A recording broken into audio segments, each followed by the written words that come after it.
오늘 성경 말씀은 누가복음 23장 34절 말씀입니다.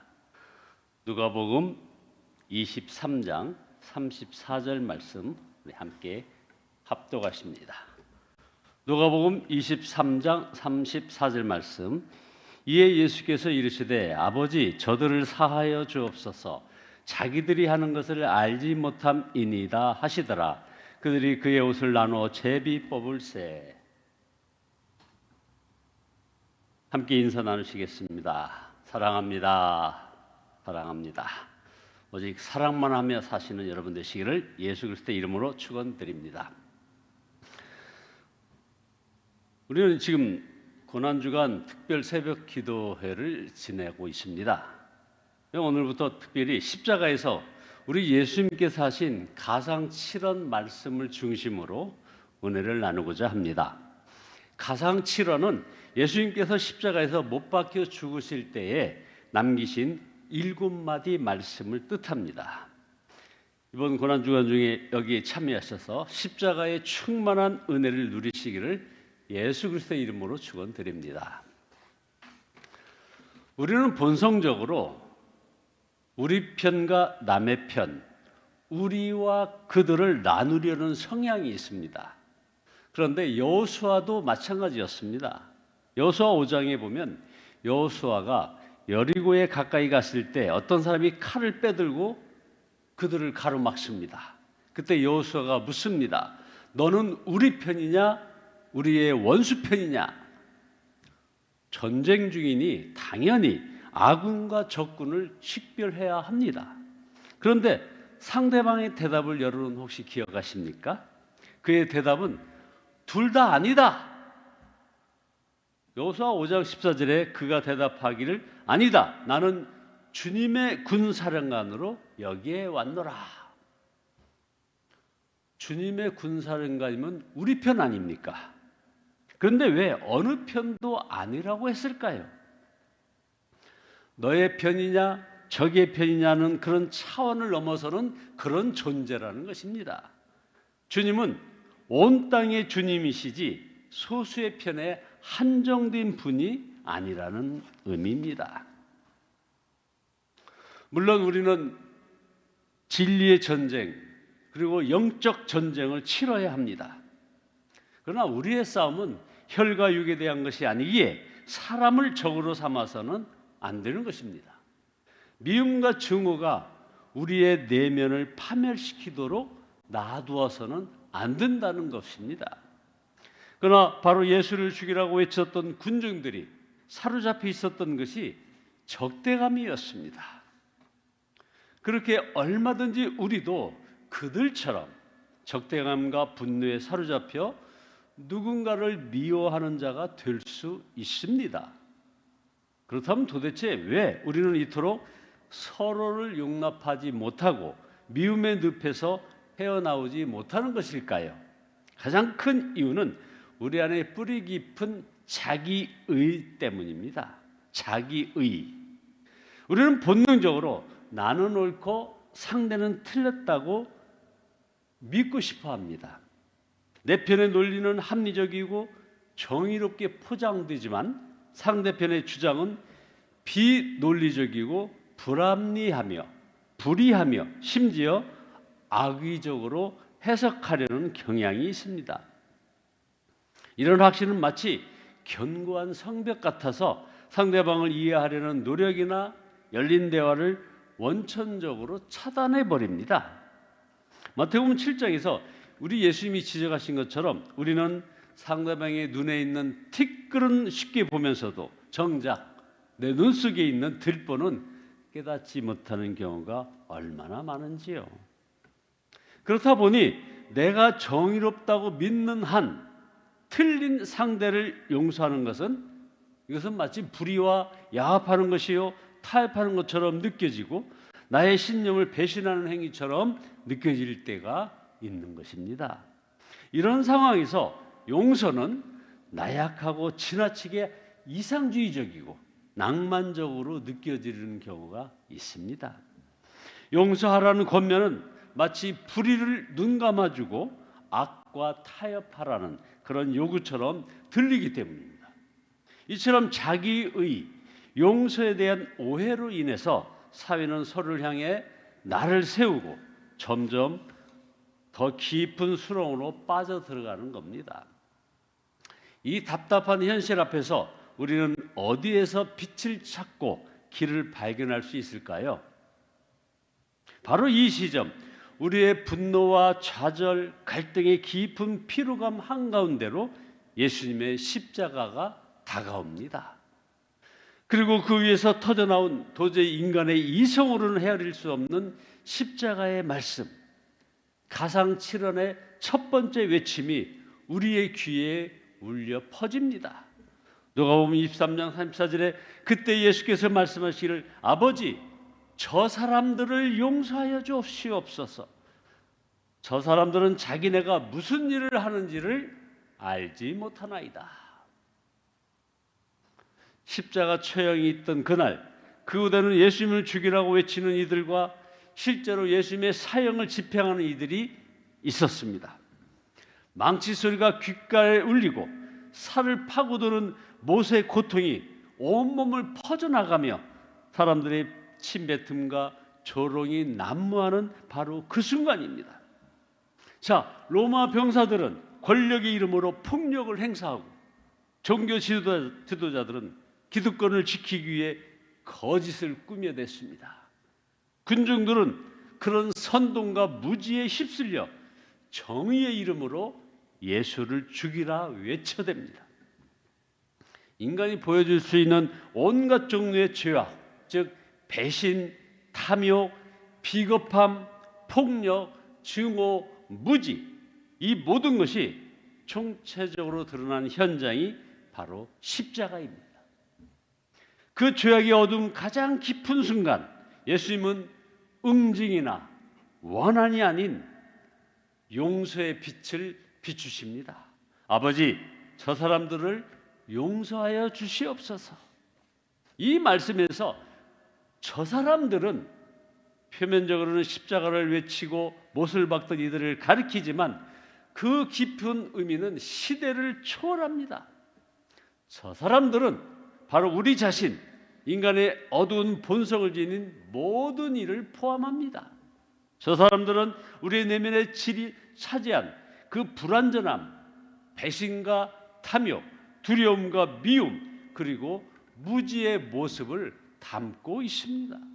저 사람들은 또한 자기 의로움의 탑 위에서 타인을 쉽게 정죄하는 우리의 유선적인 면모이기도 합니다. 당시 종교 지도자들은 예수를 처형하는 것이 하나님의 뜻을 따르는 일이라 굳게 믿었고 군중들 역시 예수보다 바라바를 선택하는 것이 옳다고 확신했습니다.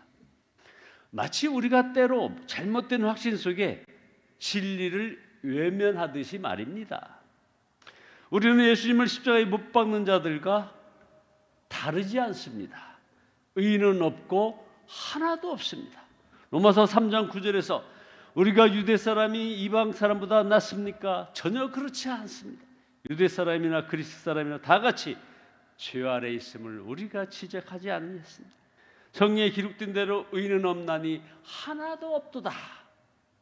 그래서 14절부터는 의인이 아닌 이유를 더 구체적으로 묘사합니다. 로마서 3장 14절에 18절에 보면 14절에 입에는 저주와 독설이 가득하고 발은 피 흘리는 일에 빠르고 그들이 가는 길에는 파멸과 비참함이 있다고 기술합니다. 그들은 평화의 길을 알지 못하고 그들의 눈에는 하나님을 두려워하는 빛이 없도다 말씀합니다.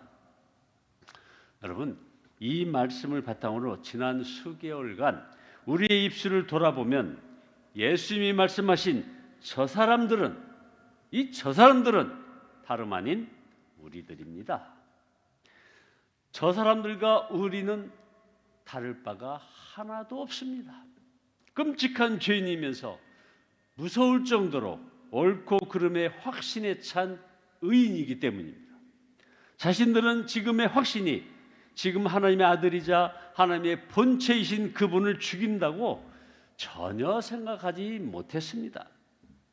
마치 사도행전 7장 8장에 사울이 스데반을 죽일 때도 스데반은 마땅히 죽어야 한다고 확신했습니다. 사도행전 8장 1절에 보면 사울은 스데반이 죽임당한 것을 마땅히 여겼다고 얘기합니다. 사울은 이것이 하나님을 위한 일이며 하나님을 기쁘시게 하는 일이라고 믿었다는 겁니다. 그런데 우리 주님은 나중에 뭐라고 말씀하십니까? 왜 나를 핍박하였느냐? 이렇게 말씀하십니다. 십자가의 군중들이나 회심 전의 사울이나 그들의 모습은 놀랍게 우리를 닮아 있습니다. 우리는 죄인이자 바리새인과 같은 유선적인 의인입니다. 그러나 바로 여기에 위로와 소망이 있습니다. 오히려 하나님의 구원과 긍휼은 바로 이러한 죄인들을 위한 것이기 때문입니다. 예수님은 바로 이러한 우리와 같은 죄인들을 위해 십자가에서 기도하셨습니다. 그때 예수님께서 말씀하시기를 아버지 저 사람들을 용서하여 주옵소서.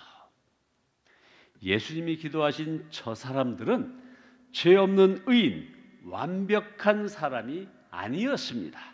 예수님이 기도하신 대상은 무지한 자, 마음이 아프고 병든 자, 위선자, 죄인을 위한 기도요 간청이었습니다. 어떻게 주님이 이렇게 기도하실 수 있었을까요? 왜 그렇게 기도하셨을까요? 예수님은 그의 행동 이면에 숨겨진 근본적인 영적 무지를 꿰뚫어 보셨기 때문입니다. 누가복음 23장 34절 후반부에 아버지 저 사람들을 용서하여 주옵소서. 저 사람들은 자기들이 무슨 일을 하는지를 알지 못하나이다. 용서해달라는 간청은 그들의 행동을 정당화하거나 책임이 없다는 뜻이 아닙니다. 오히려 예수님은 그들이 얼마나 심각한 죄를 짓고 있는지, 그 결과가 얼마나 끔찍한 파멸을 가져올지 전혀 깨닫지 못하는 영적 눈먼 상태를 보시고 그것을 불쌍히 여기시는 것입니다. 그들은 스스로 옳다고 정의롭다고 하나님을 위한다고 생각했을지 모르지만 실상은 하나님의 아들을 죽이는, 하나님을 정면으로 대적하는 죄를 저지르고 있었다는 겁니다. 그들이 정말 예수님이 하나님의 아들임을 알았다면 그렇게 죽였겠습니까? 몰랐으니까 그런 것이죠. 우리 역시 알지 못하는 것들이 너무나 많으며 무엇이 오류인지 분간하기 어려울 때가 많습니다. 우리도 예전에는 옳다고 여겼던 것들이 시간의 흐름 속에 모래성처럼 무너지고 절대적으로 믿었던 그 믿음이 안개처럼 사라지는 경험을 우리 모두 안고 살아갑니다. 우리의 무지는 깊고 넓지만 그 무지가 책임의 면제를 의미하지는 않습니다. 모르고 훔쳤어도 모르고 죽였어도 죄라는 행위의 본질은 변하지 않습니다. 그러나 예수님은 이러한 인간의 무지라는 연약한 실존을 아셨습니다. 그랬기에 그들을 불쌍히 여기신 겁니다. 긍휼의 마음으로 아버지께 용서를 구하신 것입니다. 그것은 죄를 묵인하는 것이 아니라 죄인을 향한 하나님의 애끓는 그런 사랑의 표현이었습니다. 예수님은 우리의 대언자가 되셔서 간절한 중보 기도를 아버지께 올리셨던 것입니다. 우리 역시 이 예수님의 중보 기도를 받은 자들입니다. 예수님이 우리를 위해 대언해 주셨기에 우리가 사망에서 생명으로 건짐을 받게 된 것입니다. 요한일서 2장 1절에 보면 나의 자녀들아 내가 이것을 너희에게 쓰면 너희로 죄를 범하지 않게 하려 함이라. 만일 누가 죄를 범하여도 아버지 앞에서 우리에게 대언자가 있으니 곧 의로우신 예수 그리스도시라. 죄인이면 벌을 받아야지 왜 변호해 주시나요? 그것이 자비요 은혜입니다. 하나님은 무한히 자비로우시기에 죄인을 사랑하시며 그들이 멸망하지 않고 구원받기를 원하십니다. 이것이 하나님의 사랑입니다.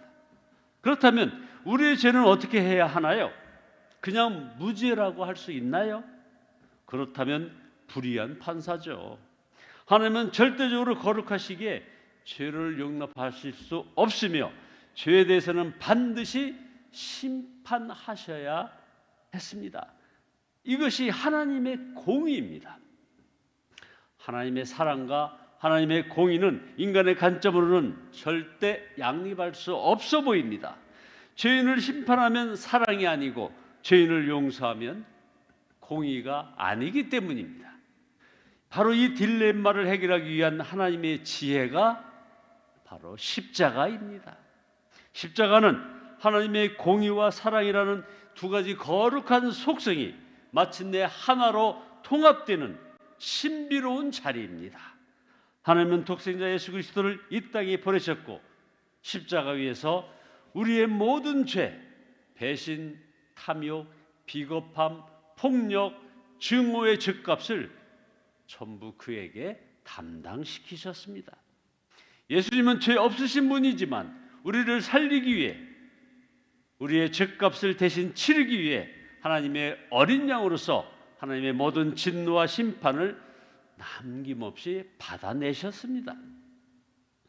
우리가 평생 갚을 수 없는 우리에게 불리한 1만 달란트와 같은 수십조의 채무를, 죗값을 예수님이 자신의 몸으로 탕감하셨습니다. 1만 달란트는 오늘날의 돈으로 환산하면 대략 8조 원 정도가 된답니다. 예수님은 그 부채를 대신 갚아주셨어요. 이 깊은 은혜의 물결 안에 우리가 서 있는 것입니다. 그러므로 십자가에서 우리가 받은 용서는 정의를 회피하거나 가볍게 여겨진 것이 아닙니다.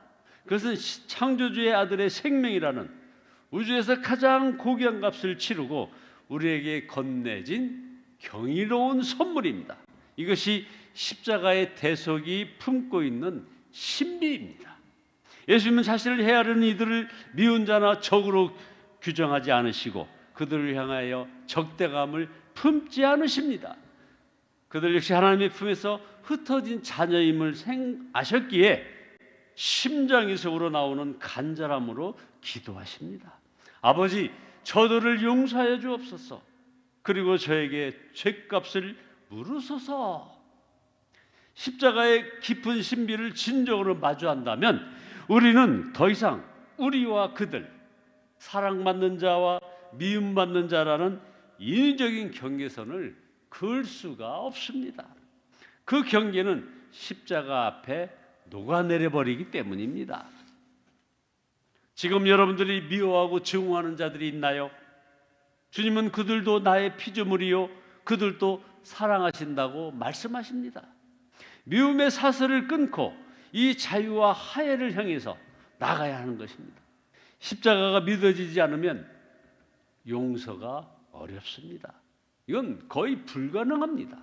하지만 누군가를 용서하지 않으면 그것은 마치 독약을 품고 사는 것과 같습니다. 그 독은 상대방을 해하기보다 결국 우리 자신의 영혼을 병들게 하고 파괴하는 것입니다. 이런 말이 있습니다. 용서하지 않는 것은 쥐약을 자신이 먹고 쥐가 죽기를 기다리는 것과 같다라는 그런 말이 있습니다.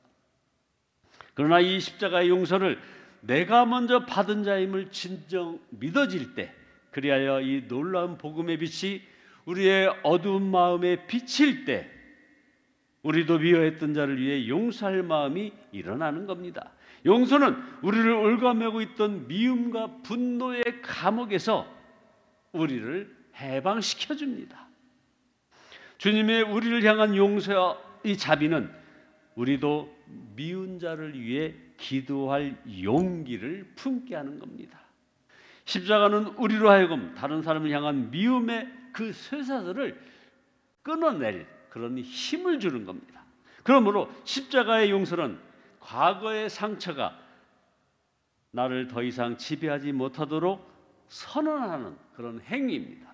더 나아가 이 십자가의 용서는 놀랍게도 마귀의 결박에 있던 이들을 자유롭게 하고 구원하여 주님께서 인도하시는 놀라운 통로가 되는 것입니다. 결론입니다. 우리가 세상과 다른 길을 가도록 부름받은 저와 여러분들은 성도들입니다. 그것은 바로 십자가의 길, 용서의 길을 가는 자들이라는 말입니다. 나와 어떤 정치적인 신념이 다르고 나에게 상처를 주었고 때로는 원수처럼 느껴지는 이들을 향해서조차 예수님처럼 아버지 저들을 사하여 주옵소서라고 기도하는 것이 바로 우리가 걸어야 할 길입니다. 박해하는 자, 미운 자를 위해 기도하는 것은 바로 어두운 세상을 향한 교회의 거룩한 사명입니다. 분열과 미움, 갈등으로 신음하는 세상 속에서 교회는 세상과는 다른 가치, 즉 십자가의 용서와 무조건적인 사랑, 그리고 화해의 능력을 보여주는 공동체가 되어야 합니다. 사랑하는 여러분, 미운 자를 위해 기도할 용기는 바로 십자가에서 옵니다. 그리고 미운 자를 위한 기도의 열매가 사랑이요 회심입니다. 십자가의 용서와 사랑이 사람을 이렇게 변화시키는 것입니다. 사랑이 모든 미움과 증오와 분열의 장벽을 무너뜨립니다.